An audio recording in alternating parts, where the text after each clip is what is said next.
No, it's all good, man. It's all good. So thank you, Ryan, for joining me today to talk about Batman Arkham Shadow. First of all, I wanted to talk about Camouflage Studios. How long have you been a studio, and how many developers work at Camouflage? Yes, Camouflage. Well, first of all, it's great to be on your show. I'm a long time viewer, and really love the content, and helps me actually keep informed with everything that's going on in the world of VR and MR. So thank you for that. But Thank you. been around since 2011, so we've been about 13 years, and we shifted exclusively into the world of VR game development around 2016. Yes, your first game was, what I know of, is Republic, and I think Yeah, you know well. you remastered that as well, didn't you? Like a remaster of it of some sort, I think. We did, yeah. We brought to more modern platforms, and then we also that was our first VR game as well, and that kicked off a partnership with Meta, or at the time they were known as Facebook, that we didn't realize was going to be this not only this partnership, but that we were actually going to be acquired by Meta, which happened about 2 years ago. But yeah, our first foray into VR was when we got a phone call from Facebook, and they said, "Hey, we've got this Gear VR. We're gonna be launching this product called the Oculus Go, and we think that Republic would make for a great VR game." So the team worked really hard to get the game to run on a Galaxy S6 back in 2015, 16. And yeah, it was a launch title for Oculus Go, and then after that, obviously, Iron Man VR with Marvel and PlayStation. I was going to ask why you guys are doing VR as a development studio, because there's always those conversations about there's more success in flat gaming, and sometimes obviously there isn't. I actually think being in the niche, being good at the niche, can be very good. So yeah, why have you stuck around for VR, I guess? Is it something all the team enjoy? Is it the challenge? Is it... Well, I'd say that, well, personally, I've been interested in VR since the 90s. I was in the shopping malls trying out the different kind of early VR technology, Was and that I virtuality? really, yeah, it Virtuality? was virtuality and nightmare like Dractyl. I can't Yeah, remember the name, but yeah, Dactyl Nightmare. Dactyl Nightmare. There it Yeah. is. I remember the exact moment when I put the headset on. It was a huge headset. My little brother was watching me. We were in a shopping mall near in Portland, Oregon, and yeah, it blew my mind.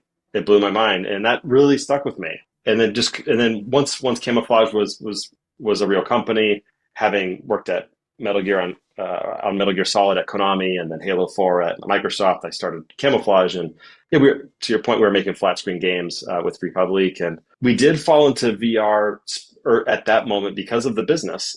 It was a booming business, right? And so we're a small independent company, and Facebook paid us well to do the work, and they were really great to us.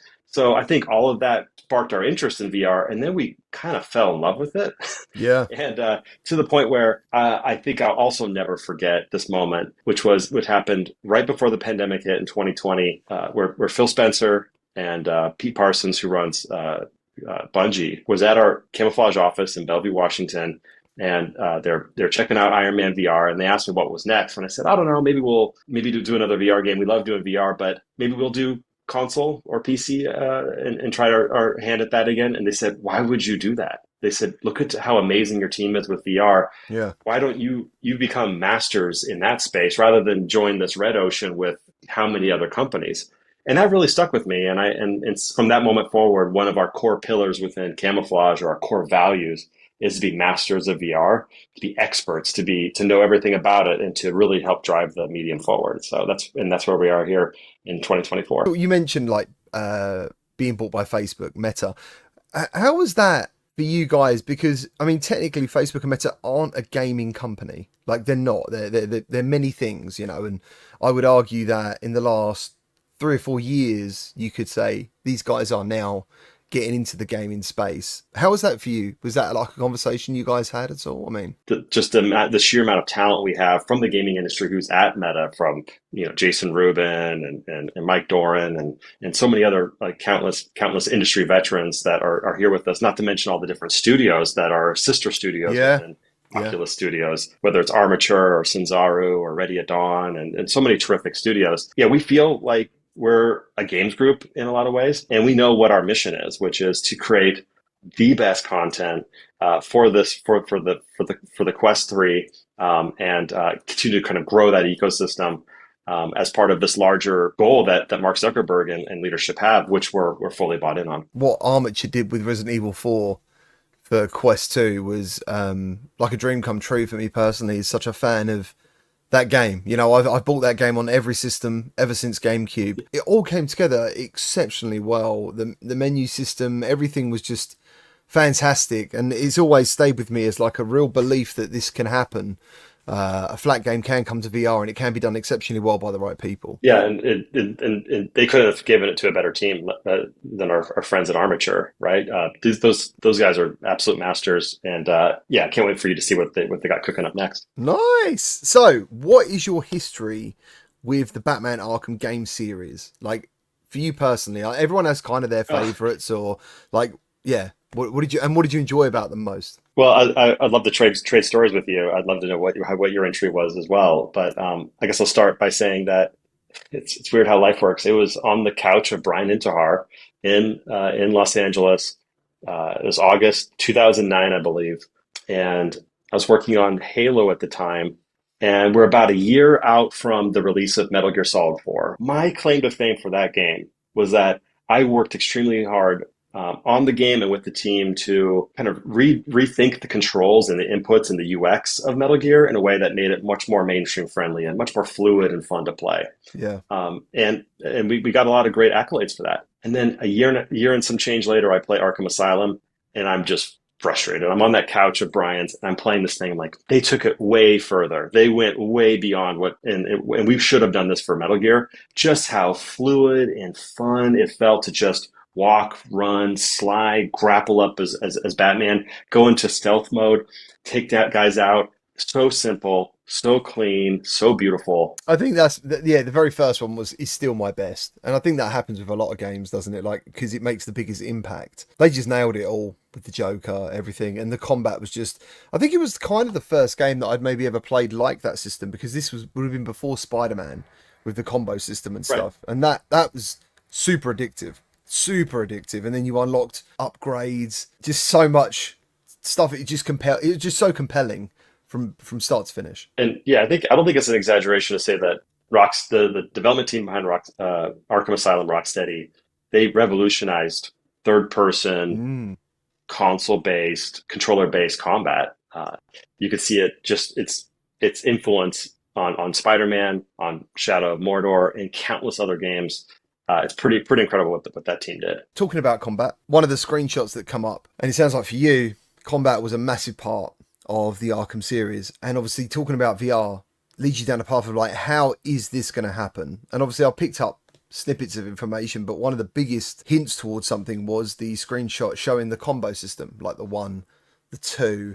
Could you just go into that and like how you take an opponent down and then how you keep the combo going? We had to prove to ourselves and to Warner Brothers Interactive that we were the best developers to bring big new entry into the Arkham franchise, exclusive for Quest 3.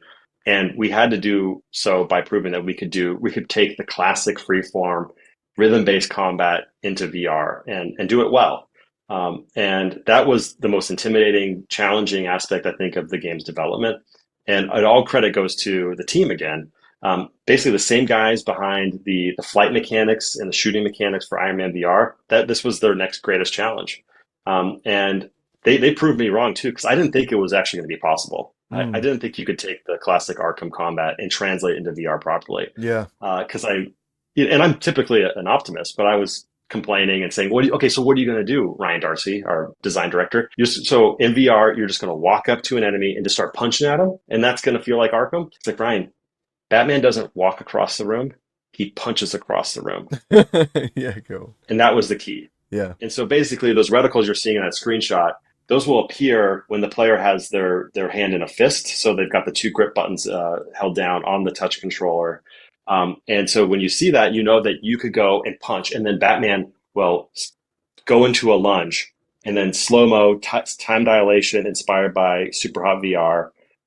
Boom, and you start the whole combo, and then players know what order they're allowed to punch the enemies in. It's not spastic, do whatever you want VR combat, right? Yeah. It is methodical, it's rhythm based. There are rules to what the player does, but they have they have freedom and choice in what they do, just like the Arkham games. They can throw a smoke bomb down, they can fling a batarang, they can use a gadget, they can trigger a special combo. But yeah, so basically they do. You start your combo, and then just like the Arkham games, just when you think you're about to take out some guy, you've got that darn counter icon appear. In our game, it's going to be either on the right side or on the left side. That then where players are prompted to put their hand up, like Batman will do, like in the films, where you grab the fist of an incoming attack, and then we snap the camera directly to your next target, and then you continue your combo, assuming you got your counter done correctly, and that's where the flow continues, and then you're starting to beat down that guy. It might lead into a beat down on the ground. And as you're beating that guy down, hopefully you smash him before another guy comes in, where you combo him, and then we snap you to the next enemy. So it's what we call internally spinning play gameplay, where it feels chaotic. But if you've got it down, you as Batman can take down a dozen enemies, and by the end of it, you just look around the room and you've taken out all these enemies, whether they were the shield enemies or the knife wielding enemies from the Arkham franchise, the stun baton enemies, and you can do cape stuns, all that good stuff. And it's extremely powerful, and it feels great, and it feels like Arkham. And yeah, that's what I'm just describing. We're going to be showing that off at Gamescom in August this year, and I can't wait to see what you think about it. Yeah, I can't wait, man. I can't wait. So, how many bosses are going to be in this? I don't know if you've spoken about this yet. Like, how many of the baddies are going to be in this? Yeah, I haven't disclosed how many bosses we have in the game. In part because I don't want to spoil it in the terms of, at least I don't know about you, but when I hear the number, sometimes when I go play the game, I might think, oh, this is boss number three, and I know that Oh, there's right. X amount of bosses left. But I mean, I'll be upfront with saying that, look, I think this game is very full is an extremely fully featured VR game. We're aiming for an Arkham Asylum level of content and ideally playtime. We're going to get as close to Arkham Asylum as we possibly can. Wow, dude, that's a And like Arkham statement. Asylum, yeah, yeah, Wow. and that's been the Wow. structure of the game from the very beginning. We knew we weren't going to do open world for at least our first entry into this franchise. We love Arkham Asylum, and we thought, how great would it be to have those kind of open spaces that Arkham Asylum does have with their courtyard for players to explore, and then you've got your dungeons, and then you explore a dungeon, which they take about an hour, 2 hours to go complete a dungeon. When you're in the dungeon, you unlock a gadget that you can use in that dungeon, obviously, and then return to previous dungeons, and then go get the collectibles or unlock other areas of the previous dungeons. And that whole loop that they did with Arkham Asylum, I thought was perfectly paced. Yeah, And we're looking really closely at that pacing as well that Rocksteady did back in 2009. I think that's why I preferred that game. I liked the structure. You know, even though I can go anywhere I want and there's environments that are large to explore, it was a linear game, and I actually liked that. I think I liked that. Mm. So yeah, I mean, You and a lot of people, you yeah, and a lot of people really prefer that, and it's fun to see the banter online about. Some people prefer City for really good reasons, and some people like you, they prefer Asylum for the reasons you just described. is there a Batcave? Let's just say, I think it would be disappointing if we didn't do a Batcave. Cool. Will Alfred be there? I think it would be strange if Alfred wasn't in the Batcave, or yeah.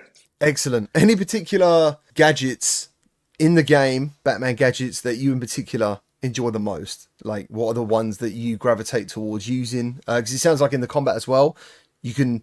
I'm assuming like that you're only going to have a certain amount of smoke to throw down, maybe, or use a certain amount of batarangs, or they're on a timer, something like that. Interesting. Yeah, so you nailed it for both smoke bombs and batarang. So we have some limitations to them, so players aren't just spamming them, but Yeah. they all make sense, and they're hopefully it's really clear to the player when they could use them, and they're extremely powerful weapons and tools actually.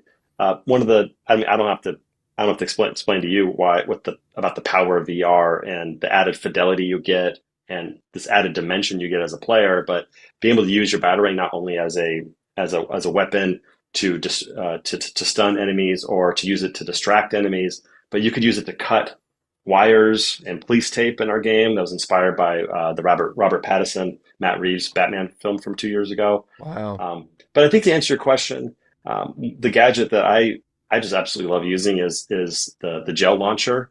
Um, and I think in VR, it just makes it's a total game changer.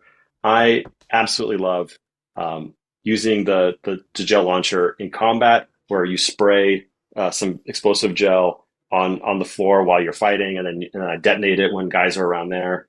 Or when we have some really cool areas in the game where they're some of it's golden path and some of it are secrets where you're climbing and then you can see an explosive gel wall when you go into detective vision. And then you can look, and then you just look down your utility belt, you grab the gel launcher, and while you're hanging with one hand in VR and with the other hand, you pop the explosive gel up there onto the wall, and then you blow it up, and then you pull yourself up and climb up into that new crevice. You can't do that in any flat screen game. And I think that those are the moments where people say, like, okay, this is Arkham, but this is different. This is an evolution of what you can do thanks to the technology, thanks to the Quest 3. Gadgets to use. Just quickly going back to it. Can you explain what you do with the grapple gun? But I think for a lot of people, the grapple gun is one of those things, one of those iconic moments in many movies as well. Like when he shoots it, it matters. So yeah, can you talk about the grapple gun quickly? Yeah, the grapple gun is such an important aspect of players' locomotion as Batman. And so you can run, walk, slide, intervents as Batman. You remove the vent, you go underneath. You could be in floor grates where you can kind of take down enemies. But at any point where a point that does look grappleable, it functions very similar to the other Arkham games. You see a reticle on there that'll tell you you can grapple up there, and then at any point you press the A button on the touch controller or the X button. It's on both buttons. It's the bottom face button, and then the grapple gun just shoots out, takes you to that point, and zips you on up in a way that we've developed that's super comfortable, inspired by what we did with Iron Man VR. And so that has proven to be such a great feeling. It's so integrated into how the game feels and flows, but an incredible challenge because our game is an open world, as I mentioned, and you can't go anywhere and everywhere. So with the onus is on us as the designers to make it very clear to the player what is a grappable point and what clearly is just art and just outside of the realm of where players are allowed to go. And that's quite frankly. So tonight I'm doing another review with Bill Green, one of our other design directors on the game, and I want to say that 20% of our feedback is giving feedback to the team. And he worked on all the other Arkham games at Rocksteady, by the way. It's the feedback is Oh, making sure that it wow. feels good and it's clear to the player. And he's always given feedback about how you make it clear, where you can go in the grapple points, where it shouldn't be allowed, and all that. And it's been an education for me. Sounds awesome. Can we quickly talk about the cape? Because I'm thinking in another interview I read that you can Yeah, basically grab the cape. that's right. So Yeah. yeah, you basically you just grab your cape with using the grips on the touch controls on the touch controllers, and when you do that, and it just puts you into a glide, and players can glide wherever they want to go, it's either used for navigation or they can go into a glide kick if you remember from the Arkham games. That's what I was waiting for. That's what I was waiting for. I was waiting for you to say that. Cool. And we have full body IK too, so it's not just you're seeing some. It's not just an invisible thing hitting the enemy's face. We got the full arms, the chest, the full utility belt, and the legs. And so when you do your glide kick, again, time dilation, kick right into the guy's face, and that's where you can start a big combo while you're taking guys down. Oh man, this sounds very cool. Can you explain the parts where you'll go from third person to first person? How does that work, for example? Because there was a screenshot where Batman was looking down on top of a city rooftop in third person. Oh, interesting. I didn't even think about that. That I think is fair to say is more of an interpretation of. We wanted to get Batman in the shot to show that Batman is in Gotham City. All right. We actually don't, unlike Resident Evil 4, which I think is a terrific example. We actually don't cut out to third person in what we're shipping with this fall. We did have a lot of that, and maybe post ship we could talk again, and we'll talk about all of the features and all the ups and downs of development. And one of the things we did to explore was more third person moments, but we just kept coming back to one, the player to feel like Batman, and so we actually ended up removing all those third person elements. Something that happened in the VR version of Arkham, which to be fair is just a detective story. There is no action. One of the bits that stayed with gamers mostly is becoming Batman when they put the gauntlets on, when they put the helmet on. Obviously, in the Arkham series, that has never actually happened, as far as I know. You don't. I think one of them you're kind of Bruce Wayne, but you don't really care about the transition. As in VR, it was a big deal. That transition was a big deal. Is there anything like that for anyone here? Are we Batman from the get-go, or are you Bruce Wayne in a suit and then you become Batman? We do have a transition to allow players to become Batman that is inspired by Arkham VR. I think they did it unbelievably well. A lot of areas, I think the Rocksteady team did unbelievably well with Arkham VR. And our process for what we call the suit up process is is not as robust and as grandiose as what the Rocksteady team did, because without giving away too much, the player in our world does it quite frequently, and we wanted to make it fairly snappy. So I Yeah. think it was this delicate balance of making it feel like it's a moment, because we all want to imagine what it's like to suit up as Batman, but we didn't want it to be as take as long as perhaps it does in Arkham VR. So it's something we continue to work on today, is trying to like just absolutely nail that. Yeah, I mean, it makes sense. I mean, it was a very grandeur moment, as this, if this is going to be something like Superman, where you just go into a bloody phone booth and you come out again, then yeah, that makes sense. So this might, I think we might have already gone over, not gone over this, but you kind of might have already answered it.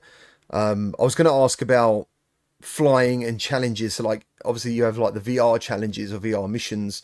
Since this is now I know this is going to be more of a linear thing. I'm assuming there's not going to be like a flying challenge, but is there going to be like VR missions or challenges for you to upgrade equipment and stuff? As for that level of ancillary content, we're actually not so sure. That is an area that we are actively tackling right now, about what's going to go into the box, so to speak. Yeah. But in terms of what you even had in Asylum or City or Night, in terms of an upgrade tree where you're unlocking XP, you're unlocking different abilities and different gadgets, that is absolutely part of the game loop for Arkham Shadow, and has been a big area of focus for us right now as we're going into tuning, making sure all the encounters feel good, and players can go into this really great looking menu, which just takes advantage of the parallax nature and the depth of VR, where players can unlock these different groups. Whether it's more combat focused or more gadget focused. So hopefully that's ringing a bell for most Arkham players, because we really want to make sure that came back, was integrated into the game as well. That sounds absolutely awesome. We've already touched on game length, which sounds a good, I don't know, 8 to 12 hours or maybe more, I guess, because of replayability. Any collectibles? Any collectibles for Yeah, people? lots, plenty of collectibles. It wouldn't be an Arkham game without plenty of collectibles. We're really leaning into the VR nature of the game, and the different puzzles you can do with the Batarang and with the other gadgets, and fun you can have with perspective. And so, yeah, we are littering the game with lots and lots of collectibles. Some that are just fun to get, some are story-based collectibles. Yeah, so there's going to be no shortage of that in Arkham Shadow. Awesome. You mentioned going into the box, which is a question I put on here, but I kind of erased it a little bit. So limited edition games do digital boxed versions of games. Is there any way that we could get any physical media of this game? It's something I'd love to figure out. It's high on my list of things to bug all of my different partners at Meta and Warner Brothers and DC about, but not the top of the list, because I No, think of what ends up course. happening, I think I would assume for a lot of developers is like they want it just as much as you do. But then we look at our list of things to do in order to ship the game, and we're like, okay, put that by the wayside. Not to say that I wouldn't want it. I, No, w- of course. I want the manual. I want it on my shelf alongside all the other Arkham games. But yeah, we're all not making it easier for ourselves as everything becomes more and more digital, right? And so I know, man. Collecting you know how it things is goes. collecting things seems to be just a retro thing only at the moment, which is a bit of a shame. Meta recently merged with bHaptics. Any bHaptics implementation going to happen? I mean, and the only reason I say this is because I remember the first time I wore a bHaptics vest, and my wife said that looks like Batman's armor. It kind of does, and I kind of thought to myself, well, knowing this was going to happen, how cool would it be if you could get like a limited edition one with like a Batman logo? Yeah, I know we have to wrap up pretty quick, but let me just say I don't have nothing to announce on that front. But we were mainly focusing on, there is some cool technology that we're using for the haptics for the touch controls Yeah. for the game, and also on the audio side that I'm not sure what we're going to be able to reveal. But we're doing some very interesting things when it comes to spatial audio for this title that no other game has done, which I'm excited to talk to you about as well. Ryan, thank you ever so much for all your time, dude. I really appreciate it. Good luck with everything you and the team are doing. It really does sound like you are doing the fans a great service with this. So thank you very much. Well, speaking of service, you do the community a great service by putting by reviewing and putting and previewing all the great content that's coming out on the Quest platform. I've been telling this to a lot of different people that look, with Batman Arkham Shadow, it's our job to make the absolute best game that makes it so everybody uh, absolutely wants to get into the Quest 3 to not only play this game, but then they know that they've got dozens and dozens of terrific VR and MR games that they can then jump into. And I think channels like yours are very important because they know they can jump in there and somebody who is as familiar with as you are and as such a good communicator as you are too, just walk through. This is why this game is great. This is why it's a breakthrough. This is why it's a must play. And so I'm just so excited about this holiday, right? I think the Quest 3 is going to have a terrific lineup. Couldn't be more excited for Behemoth and for Hitman and for Mm. Metro Awakening and Alien. So yeah, hopefully we're one of many must-have titles for the Quest 3 this holiday, and looking forward to seeing all your coverage on all that stuff. Take care, Ryan. Thank Thank you. you.